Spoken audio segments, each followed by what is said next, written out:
Now that we've talked about the economic influence, let's talk about the U.S. health system influence. First to understand is your role as the community health or public health nurse. You have to understand how the healthcare delivery system is organized, how it works, how it influences the population health practice, and the public's health status. You have to identify factors that are positive or negative influencing the population health nursing practice, and identify where these areas need change, which ones best fulfill the responsibility for promoting the public's health. Sometimes the U.S. is referred to as a non-system. There is a mixture of multiple sources of care at multiple levels. Each source and level is affected by a variety of external forces.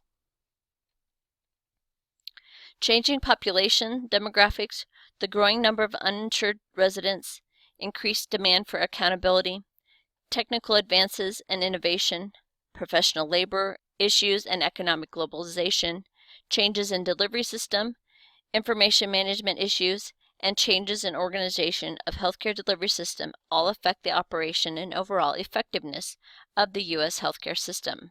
This is how the U.S. health system is organized. The World Health Organization defines a healthcare system in all its organizations, institutions, resources, and people whose primary purpose is to improve health. The U.S. is the only developed nation in the world without a comprehensive approach to funding or providing healthcare services, unsystematic system, and the multicentric and uncoordinated nature. It consists of three elements or subsystems: the popular healthcare system, the alternative and or complementary healthcare subsystem, and the scientific care subsystem. The popular healthcare subsystem is where care is provided by one's self, family, or friends, people who are not considered healthcare providers. The population health nurse has an educational role in the popular subsystem. The complementary or alternative healthcare system consists of providers' ward practices outside the scientific healthcare subsystem. It is specifically focused on promotion of health and preventative of and care for illness. Complementary healthcare practices used in conjunction with scientific care to complement and enhance the effect. System of care based on a scientific research-derived evidence, based on knowledge derived from biological, physical, and behavioral sciences. This includes services of the nurse, physician, pharmacists, social workers, and other healthcare professionals, and consists of two sectors, personal and public or population, with 5 major components. The personal healthcare sector provides health-related services to individual clients with a primary emphasis of curing disease and restoring health. There are 5 components. Any given element of the sector may contain several of these components.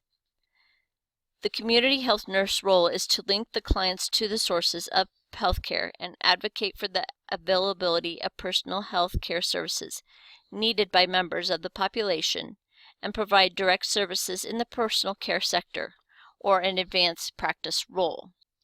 The population healthcare sector includes both private and public organizations, focuses on the health of the total population with general goals of improving health, reducing health inequalities, and developing environments that support health. The public is 3 tiers, starting with the course of the federal government. The federal government has authority given by the Constitution, which they in turn delegate to states. The federal agency implement and oversee the program, and they are generally subject to political influence. State governments are financed primarily through the Medicaid program. The states ensure quality of health care service by overseeing the licensure and registration of healthcare providers and direct and or supervise public health. The local governments are the city, village, townships, and counties. They provide the direct personal care such as WIC or SHIP. Official public agencies are that of state, local, and national governments, and they're responsible for the health of the people in their jurisdiction. They're supported by tax revenues and other public funding.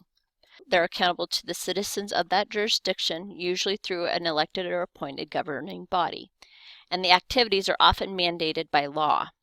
Funding at the local level comes from both local taxes and state and federal subsidies, passed through funds.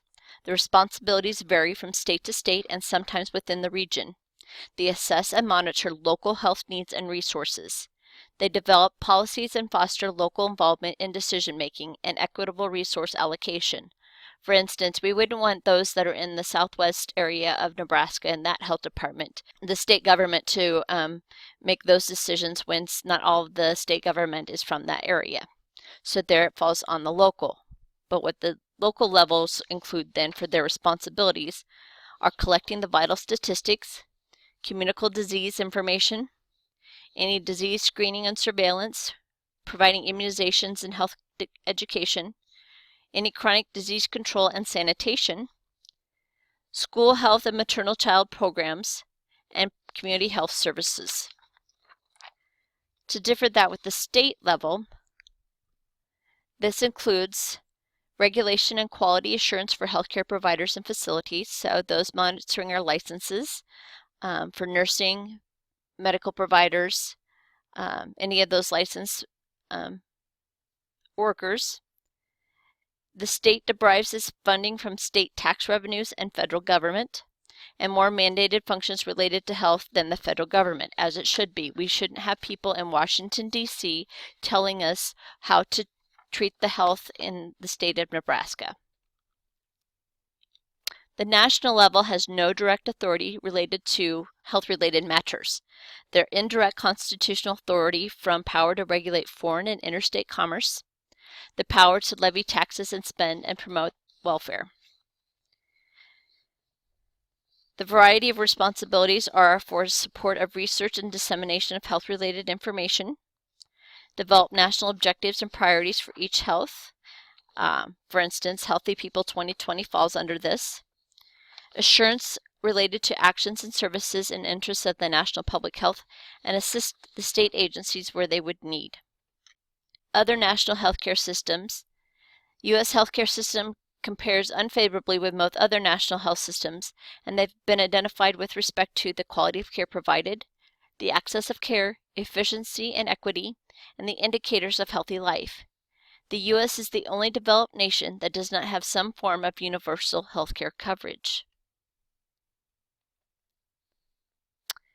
Not-for-profit organizations provide adjunct services provided by government agencies. They address special needs groups, public education, or rehab terminal care services. They have specific focus, a disease or population group, or have primary emphasis on research, education, policy development, and some direct healthcare services.